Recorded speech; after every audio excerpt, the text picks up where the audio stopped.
what we're looking at today is a horse that came in for right front lameness. This is a show jumper. Came up lame pretty suddenly, had been in full work, doing really well before then. Our initial evaluation, we blocked that right front leg that he was lame on, blocked you an abaxial block, so basically that's kind of distal limb area. X-ray ultrasound initially didn't show too much. He had some pretty significant shoeing imbalances. We got those corrected. He did have some little bit of arthritis in the pastern. We treated that. He was maybe a little bit better initially, but he stayed kind of persistently lame. So when I stick the needle down in the pastern and use the old...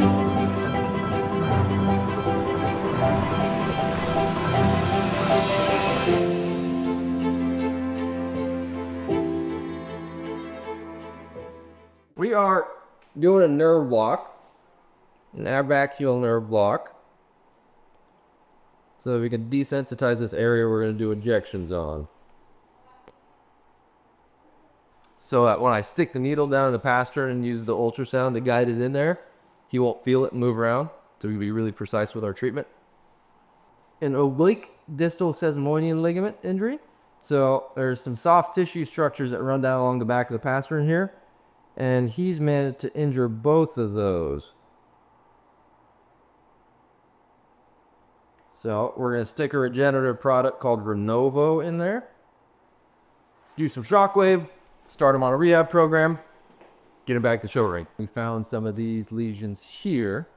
So this is the lateral oblique distal sesamoidean ligament. And you can see all these kind of dark spots, all these bright spots, this irregular fiber pattern here.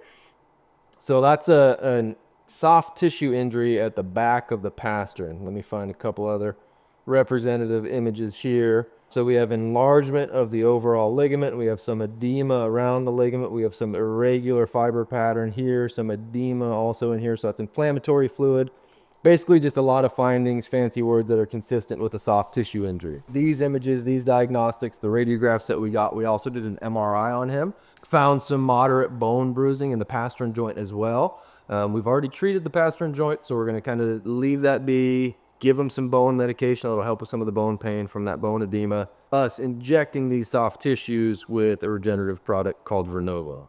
It's an amnion-based product, has a lot of anti-inflammatory, pro-regenerative properties. Really, really great product for joint issues as well as soft tissue issues. So that was our treatment of choice here, and pretty much everything we're doing is geared and focused into getting the best healing response we can, the best end product as far as strength, stability, etc. in these damaged soft tissue structures, and then getting them back to work. You know, these are sports injuries. They tend to be kind of chronic, mild, recurring little injuries that end up adding up or building up to one more severe injury, and that's when you start to notice that lameness. So, you know, regular performance evals to hopefully we can catch some of these things before they do get to that stage where the horse is actually lame.